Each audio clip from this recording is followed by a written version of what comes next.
മീഡിയയിൽ, അതായത് അവർ ഡിവോഴ്സ്ഡ് ആയെന്നാണ് കുഞ്ഞാറ്റ ഇപ്പോൾ ഡിക്ലെയർ ചെയ്തിരിക്കുന്നതെന്നും. എല്ലാവർക്കും ഹാപ്പി ഇൻഡിപെൻഡൻസ് ഡേ. പ്രിയ സുഹൃത്തുക്കളെ, കുറേ നാളുകൾക്ക് ശേഷമാണ് നമ്മൾ കാണുന്നത്. നിങ്ങൾക്ക് കാണുമ്പോഴേ അറിയാം, ഞാൻ പഴയതെന്ന് നല്ല രീതിയിൽ തന്നെ വണ്ണം വെച്ചിട്ടുണ്ട്. എന്താണ് എനിക്ക് സംഭവിച്ചത്, ഞാൻ എന്തുകൊണ്ട് വീഡിയോസ് ഒന്നും ഇട്ടില്ലെന്ന് പെട്ടെന്നൊന്ന് പറഞ്ഞു പോകാം കേട്ടോ. അതായത് എനിക്ക് പല്ലെടുത്ത കാര്യമാണ് ഞാനൊരു 3 മാസം മുമ്പ് ഇട്ട ലാസ്റ്റ് വീഡിയോയിൽ പറഞ്ഞിട്ടുണ്ടായിരുന്നു. എനിക്ക് പല്ലെടുത്തെന്ന്. ആ പല്ല് ഇപ്പോൾ 3-4 സ്റ്റിച്ച് ഉണ്ടായിരുന്നു. അത് ഇൻഫെക്ഷനായി. അപ്പം നമ്മൾ വാ കൊണ്ടാണല്ലോ ഈ സംസാരിക്കുന്നത്, റിയാക്ഷൻ വീഡിയോ ചെയ്യുന്നത്. അതെനിക്ക് ചെയ്യാൻ പറ്റാത്ത അവസ്ഥയായിരുന്നു. അത് കഴിഞ്ഞ് ആ ഇൻഫെക്ഷൻ പോകാൻ തന്നെ അത് പോകുന്നില്ലായിരുന്നു. പോകാതായപ്പോഴാണ് അതിൻ്റെ തൊട്ടടുത്തുള്ള ഒരു പല്ലും ഇൻഫെക്റ്റഡ് ആയായിരുന്നു. അങ്ങനെ ആ പല്ലും ഈ മുറിവ് ഉണങ്ങാതെ തന്നെ ആ പല്ലും എടുത്തു. ആ പല്ല് എടുക്കുന്ന സമയത്ത് എനിക്കൊരു അനസ്തേഷ്യ തന്നിട്ടുണ്ടായിരുന്നു. ആ അനസ്തേഷ്യ എനിക്കിട്ട് പണി തന്നു. അതായത് എനിക്ക് നെർവ് ഡാമേജ് സംഭവിച്ചു. അതായത് എൻ്റെ ഈ ഹാഫ് ലിപ്സ്, അതുമായി ബന്ധപ്പെട്ടിരിക്കുന്ന 4-5 പല്ല് അവിടെ എല്ലാം അങ്ങ് നമ്മായിപ്പോയി. അതായത് ആ പാരലൈസായി, നെർവ് ഡാമേജ് എന്നാണ് ഡോക്ടർ പറഞ്ഞത്. അപ്പോൾ അത് മാറാനായിട്ട് കുറച്ച് നാളെടുക്കുമെന്ന് പറഞ്ഞു. അറ്റ്ലീസ്റ്റ് ഒരു 6 months എങ്കിലും എടുക്കും. ചിലവർക്ക് പെട്ടെന്ന് അത് പോവും. പക്ഷേ എനിക്ക് ഇപ്പോഴും അത് പോയിട്ടില്ല. നമുക്ക് ഭാഗ്യം എന്ന് പറയുന്നത്, എനിക്ക് പുറമേ നിന്ന് നോക്കുമ്പോൾ എൻ്റെ മുഖത്തിന് വലിയ പ്രശ്നങ്ങളില്ല. അതായത് കോടിയിരിക്കുന്നതോ അങ്ങനെയൊന്നുമില്ല. പക്ഷേ ആ സമയത്ത് എനിക്ക് ഈ ഇൻഫെക്ഷൻ ആയതുകൊണ്ട് തന്നെ ഈ വർഷം മൊത്തം ഇവിടെ നിന്ന് ഇങ്ങ് വരെയും എനിക്ക് ഭയങ്കര പെയിനും ഭയങ്കരമായിട്ട് സഫർ ചെയ്തു. എന്ന് വെച്ചാൽ നമുക്ക് ഫുഡ് ഈ വശത്തു കൂടെ മാത്രമേ കഴിക്കാൻ പറ്റത്തുള്ളൂ, വെള്ളം ഈ വശത്തൂടെ മാത്രമേ എടുക്കാൻ പറ്റത്തുള്ളൂ. കാരണം ഇവിടെ നിന്ന് ടച്ച് ചെയ്താൽ അറിയില്ലല്ലോ. അങ്ങനെ കുറച്ച് ബുദ്ധിമുട്ടിലായിരുന്നു.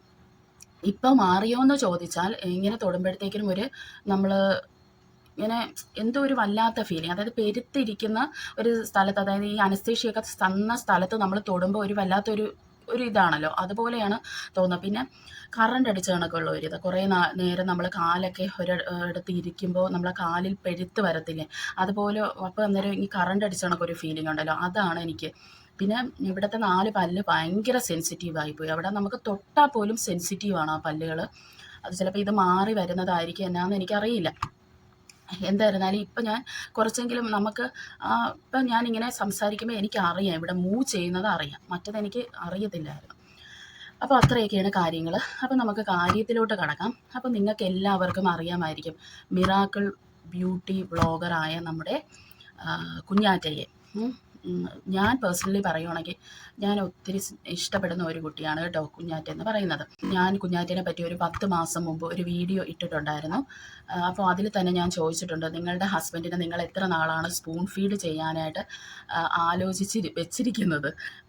നമുക്ക് കുറേ റെഡ് ഫ്ലാഗുകൾ കാണിച്ചു തരും ദൈവം, പക്ഷേ നമ്മൾ തീരുമാനം എടുത്തില്ല എന്നുണ്ടെങ്കിൽ അത് നമുക്ക് തന്നെ വിനയാകും എന്നൊക്കെ പറഞ്ഞ ഒരു വീഡിയോ ഞാൻ ചെയ്തിട്ടുണ്ടായിരുന്നു. അത് ഞാൻ ഇതിൻ്റെ അവസാനം എന്തായിരുന്നാലും പിൻ ചെയ്യാം. ഏതായിരുന്നാലും പ്രിയ സുഹൃത്തുക്കളെ, ഈ ഡിവോഴ്സ് എന്ന് കേൾക്കുമ്പോൾ എല്ലാവർക്കും അത് വിഷമമാണ്. ഇവിടെയും എനിക്കും ചെറിയൊരു വിഷമമുണ്ട്, എന്നാൽ അതിലുപരി സന്തോഷമാണ് തോന്നുന്നത്. കാരണം ആ ഒരു പെൺകുട്ടി പോയി രക്ഷപ്പെടുമല്ലോ എന്നാലോചിച്ചിട്ടാണ് ആ ഒരു സന്തോഷം. കുഞ്ഞാറ്റയുടെ വീഡിയോ കാണുന്ന എല്ലാവർക്കും തന്നെ അറിയാം എന്തുമാത്രം ഹാർഡ് വർക്ക് ചെയ്യുന്ന ഒരു കുട്ടിയാണ് കുഞ്ഞാറ്റ എന്നുള്ളത്. അപ്പോൾ എൻ്റെ വീഡിയോയിൽ ഞാൻ അതിനെക്കുറിച്ച് പറഞ്ഞിട്ടുണ്ട്. നിങ്ങൾക്ക് എന്താണ് എന്ന് വെച്ചാൽ നിങ്ങൾക്ക് പോയി അത് കാണാം. കുറച്ച് പ്രശ്നങ്ങളിൽ ഒരു പ്രശ്നമാണ് അതിൽ ഞാൻ പറഞ്ഞിരിക്കുന്നത്. അപ്പോൾ പ്രിയ സുഹൃത്തുക്കളെ, നമ്മുടെ കുഞ്ഞാറ്റ ഒരു പോസ്റ്റ് ഇപ്പോൾ ഇട്ടിരിക്കുകയാണ് സോഷ്യൽ മീഡിയയിൽ. അതായത് അവർ ഡിവോഴ്സ്ഡ് ആയെന്നാണ് കുഞ്ഞാറ്റ ഇപ്പോൾ ഡിക്ലെയർ ചെയ്തിരിക്കുന്നതെന്ന് നമുക്ക് പറയാം. അതവരുടെ നല്ല ഭാവിക്ക്, നമ്മുടെ ലൈഫിൽ എന്ത് നടന്നാലും അത് ഒരു നല്ലതിനാണെന്ന് വിശ്വസിക്കുന്ന ആളാണ് ഞാൻ. അതുപോലെ തന്നെ ഈ കുട്ടിക്ക് ഒത്തിരി കഴിവുള്ള ഒരു കുട്ടിയാണ്. ഇങ്ങനെയുള്ള ഒരു ടോക്സിക് റിലേഷൻഷിപ്പിൽ ഈ കുട്ടി ആയിപ്പോയാൽ ഇതിൻ്റെ പല കഴിവുകളും അതിന് അടക്കി പിടിച്ച് വെക്കേണ്ട ഒരവസ്ഥ വരും. അപ്പോൾ നല്ല കഴിവുള്ള കുട്ടിയല്ലേ, അത് പോയി രക്ഷപ്പെടട്ടെ. അപ്പോൾ എന്തായിരുന്നാലും നമുക്ക് കുഞ്ഞാറ്റയുടെ പോസ്റ്റ് ഒന്ന് വായിച്ചു നോക്കാം കേട്ടോ. I am walking my own path. ഞാൻ എൻ്റെ മാത്രം വഴിയിൽ കൂടി നടക്കുകയാണ്. Living behind toxic people and toxic energy. അതായത് ഞാൻ എൻ്റെ ജീവിതത്തിലെ ടോക്സിക് ആൾക്കാരെയും ടോക്സിക് എനർജീനെയെല്ലാം ഞാൻ പിറകോട്ട് ഇട്ടിരിക്കുവാണ്. ഇനി എനിക്കതൊന്നും വേണ്ട എന്നുള്ള രീതിയാണ്. I am a divorced woman. ഞാനൊരു ഡിവോഴ്സിയാണ്. Not because it was easy. അതത്ര ഇനി ഈസി ആയ ഒരു കാര്യം ആയതുകൊണ്ടല്ല ഞാൻ ഡിവോഴ്സ് ചെയ്തത്. But because my life is worth more than silent suffering. അതായത് കുഞ്ഞാറ്റ ഇത്രയും നാളും സ്വയം തന്നെ ഓരോന്ന് സഫർ ചെയ്തുകൊണ്ടിരിക്കുമായിരുന്നു. ആരടുത്തും ഒന്നും പറയത്തുമില്ല. നമ്മളൊക്കെ പലവരും, ഇപ്പം ഞാൻ തന്നെ കുഞ്ഞാറ്റയെ കുറിച്ച് വീഡിയോ ഒക്കെ ചെയ്യുമ്പോഴും ആ സമയത്ത് ഒത്തിരി പേരെടുത്ത് അത് ചെയ്തിട്ടുണ്ടായിരുന്നു. എങ്കിൽ പോലും കുഞ്ഞാറ്റ അപ്പോഴും പറയുന്നത് എനിക്കൊരു പ്രശ്നവുമില്ല, ഞാൻ സന്തോഷവതിയാണ് എന്നാണ്. എന്നിട്ട് കുഞ്ഞാറ്റ സൈലൻ്റായിട്ട് അതെല്ലാം സഫർ ചെയ്യുമായിരുന്നു. അപ്പം അതിനെക്കുറിച്ചൊക്കെയാണ് ഇതിൽ പറഞ്ഞിരിക്കുന്നത്. ഡിവോഴ്സ് എന്ന് പറഞ്ഞാൽ ഒരു ഷെയിമല്ല, അതൊരു ചോയ്സാണ്. അത് നമ്മളെ ജീവിക്കാനും ശ്വാസമെടുക്കാനും വളരാനും ഒക്കെ സഹായിക്കും. I am a social media influencer using my voice to share strength, hope and truth. Yes, society can judge and fear can whisper, but I know this divorce is better than suicide. Society എന്തെങ്കിലുമൊക്കെ പറയുമായിരിക്കും, പക്ഷേ എനിക്കറിയാം സൂയിസൈഡിൻ്റെ നിന്നും better divorce ആണെന്ന്. I choose life, I choose peace, I choose me. ഞാൻ ലൈഫിനെ choose ചെയ്തു, സൂയിസൈഡിനെ അല്ല. ഐ ചൂസ് പീസ്, സമാധാനത്തിനെ ചൂസ് ചെയ്തു. ഐ ചൂസ് മീ, അതായത് സ്വന്തമായി തനിക്ക് ജീവിക്കണം എന്നൊക്കെ തോന്നിയുകൊണ്ട് തൻ്റെ ഇഷ്ടമാണ് ഇപ്പോൾ കുഞ്ഞാറ്റ നോക്കുന്നതെന്നുള്ള രീതിയിലാണ് ഈ ഒരു പോസ്റ്റ് വന്നിരിക്കുന്നത്. എന്തിന് അവർ ഡിവോഴ്സ് ചെയ്തെന്ന് ചോദിക്കേണ്ട ആവശ്യം പോലുമില്ല. അവരുടെ വ്ളോഗ് കണ്ടിട്ടുള്ള ആളുകൾക്ക് അറിയാം എന്തുകൊണ്ടാണ് അവർ ഡിവോഴ്സ് ചെയ്തതെന്നുള്ളത്. അപ്പോൾ കുറച്ച് കമൻസ് നമുക്ക് നോക്കാം. കാരണം സാധാരണ ഈ ഡിവോഴ്സ് ചെയ്യുമ്പോഴത്തേക്കിനും അത്ര വലിയ സപ്പോർട്ടൊന്നും കിട്ടാറില്ല സ്ത്രീകൾക്ക്. പക്ഷേ ഇവിടെ എന്ന് പറയുന്ന കുഞ്ഞാറ്റയ്ക്ക് നല്ല സപ്പോർട്ടാണ് കിട്ടിയിരിക്കുന്നത്. അതിന് 1-2 മെസ്സേജസ് ഞാൻ വായിക്കാം കേട്ടോ. വളരെ നല്ല തീരുമാനം, തുടക്കം മുതലേ തന്നെ അറിയാം ഇത് കുറച്ചുകൂടെ നേരത്തെ എടുക്കേണ്ട തീരുമാനം ആയിരുന്നു. ഇനി ഒരു ന്യൂ ലൈഫ് സ്റ്റാർട്ട് ചെയ്, ഹാപ്പി ആയിട്ട് ഇരിക്കൂ. വേറെ ഒന്നും പറയാനില്ല, ഫുൾ സപ്പോർട്ട്. പലരും ചോദിക്കുന്നുണ്ട് എന്തു പറ്റിയെന്ന്. ശരിക്കും ആ ചോദ്യം തന്നെ ആവശ്യമില്ല. നമ്മുടെ നാട്ടിലെ പലരും ചോദ്യങ്ങൾ പേടിച്ചാണ് താല്പര്യമില്ലാഞ്ഞിട്ട് പോലും ഒരു ബന്ധത്തിൽ തന്നെ കുടുങ്ങിക്കിടക്കുന്നത്. ഉള്ളു വേദനിപ്പിക്കുന്ന ഒരു കാരണമെങ്കിലും ഇല്ലാതെ ഒരാളും ഒരു ബന്ധത്തിൽ നിന്നും ഇറങ്ങി പോരാറില്ല. നിനക്ക് സന്തോഷം കിട്ടുന്നത് നീ ജീവിച്ച് കാണിച്ചു കൊടുക്ക്. അതെ, എല്ലാവരും സപ്പോർട്ടാണ് കേട്ടോ. നല്ല കമൻസാണ് മൊത്തം വന്നിരിക്കുന്നത്. Very good decision, I had always seen you working so hard and that guy simply sitting, go ahead. ഇവിടെ ഞാൻ കുഞ്ഞാറ്റയുടെ ഹസ്ബൻഡിനെ ഒന്നും ബ്ലെയിം ചെയ്യാൻ പോകുന്നില്ല. ഏതായിരുന്നാലും അവർ ഡിവോഴ്സ് ചെയ്തു.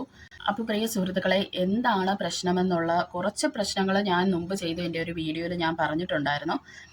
അപ്പോൾ അതിൻ്റെ തംബ്നെയിൽ ഇതാണ് കേട്ടോ നിങ്ങൾ ഈ കാണുന്നത്. അതായത് കുഞ്ഞാറ്റയെ കണ്ട് ആരും പഠിക്കരുത് എന്നും പറഞ്ഞാണ് ഞാൻ അതിൻ്റെ തംബ്നെയിൽ തന്നെ ഇട്ടിരിക്കുന്നത്. അപ്പോൾ അത് താല്പര്യമുള്ളവർ പോയി കാണും. അപ്പോൾ നിങ്ങൾക്ക് കുറച്ച് കാര്യങ്ങളൊക്കെ പിടികിട്ടും. അതായത് അവരെ വ്ളോഗ് കംപ്ലീറ്റ്ലി ഫോളോ ചെയ്യാത്ത ആളുകളുടെ അടുത്താണ് ഞാൻ പറയുന്നത് കേട്ടോ. എന്തായിരുന്നാലും എനിക്ക് കുഞ്ഞാറ്റേനെ പേഴ്സണലി ഇഷ്ടപ്പെടാനുള്ള കാരണം എന്ന് പറഞ്ഞാൽ അവരുടെ വ്ളോഗിൽ വളരെ ജെന്യൂനായിട്ടാണ് ഓരോ കാര്യങ്ങൾ കാണിക്കുന്നതായിട്ട് എനിക്ക് തോന്നിയിട്ടുണ്ട്. ഒന്നും ഒരു കണ്ടൻറ്റിനായിട്ട് അവരെടുത്ത് ഇടാറില്ല. അവരുടെ ലൈഫ് അതുപോലെ പച്ചയായിട്ട് കാണിക്കുന്നതായിട്ടാണ് തോന്നിയിട്ടുള്ളത്. അതുമാത്രമല്ല, ഇപ്പോൾ ഞാൻ ഇടയ്ക്കൊക്കെ ഈ കുട്ടിയുടെ വ്ളോഗ് എടുത്ത് നോക്കാറുണ്ട്. ഈ കുട്ടി എന്നാ ചെയ്യുന്നു, സുഖമായിട്ടിരിക്കുന്നു. അപ്പോഴാണ് ഈ കുട്ടി മാൾട്ടയിൽ എന്തോ പോയായിരുന്നല്ലോ, അപ്പോൾ അതൊക്കെ നോക്കാറുണ്ട്. അപ്പോഴേ എനിക്ക് പേഴ്സണലി എൻ്റെ മനസ്സിൽ പറഞ്ഞോട്ടെ, ഈ കുട്ടിക്ക് ഒരു ചേഞ്ച് ഇനി വരും. കാരണം നമ്മുടെ സ്ത്രീകൾക്ക് ഈ കംഫോർട്ട് സോൺ വിട്ടിട്ട് റിസ്ക് എടുക്കാൻ വളരെ ബുദ്ധിമുട്ടാണ്. അവരെപ്പോഴും ആ ഒരു കംഫോർട്ട് സോണിൽ കിടന്നിങ്ങനെ കറങ്ങിക്കൊണ്ടിരിക്കും. അതായത് ഭർത്താവ് എത്ര ടോക്സിക് ആയിരുന്നാലും അത് പ്രശ്നമില്ലെന്നുള്ള രീതിയിൽ അതിൻ്റെ ചുറ്റിനും ഇങ്ങനെ അവിടെ തന്നെ അങ്ങ് ജീവിച്ച് തീർക്കും.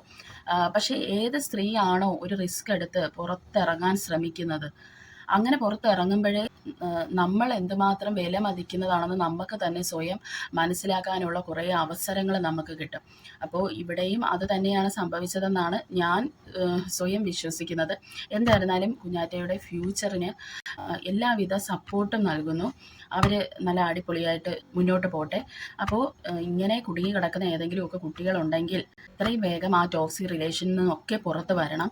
ചില ആൾക്കാരെങ്കിലും വിചാരിക്കും കേട്ടോ, അതായത് എന്തിനാണ് ഞാൻ എപ്പോഴും മരുമക്കള വശം മാത്രം പിടിച്ച് സംസാരിക്കുന്ന അമ്മായിയമ്മമാരൊക്കെ എന്താ അത്ര വലിയ ദുഷ്ടകളാണോ എന്ന്. അതങ്ങനെ ആയതുകൊണ്ടല്ല. നമ്മുടെ നാട്ടിൽ അമ്മായിയമ്മമാരാരും തൂങ്ങി മരിക്കുന്നതായിട്ടൊന്നും ഞാൻ കണ്ടിട്ടില്ല. ഞാൻ കണ്ടിട്ടുള്ളത് എപ്പോഴും നമ്മുടെ ചെന്ന് കയറുന്ന മരുമക്കളുടെ ജീവിതം തകരുന്നതാണ്. അവർ ജീവൻ വിട്ട് ഈ ലോകത്തുനിന്ന് പോകുന്നതാണ് കണ്ടിട്ടുള്ളത്. അതുകൊണ്ടാണ് അപ്പോൾ അതിൽ നിന്ന് തന്നെ നമുക്കറിയാമല്ലോ സഫർ ചെയ്യുന്നത് ആരാണെന്നുള്ളത്. അതുകൊണ്ടാണ് എപ്പോഴും ഈ മരുമക്കൾക്ക് വേണ്ടി സംസാരിക്കുന്നത്. അപ്പോൾ അടുത്ത ഒരു വീഡിയോയുമായി വരുന്നവരെ ചിന്തൻ ബൈ.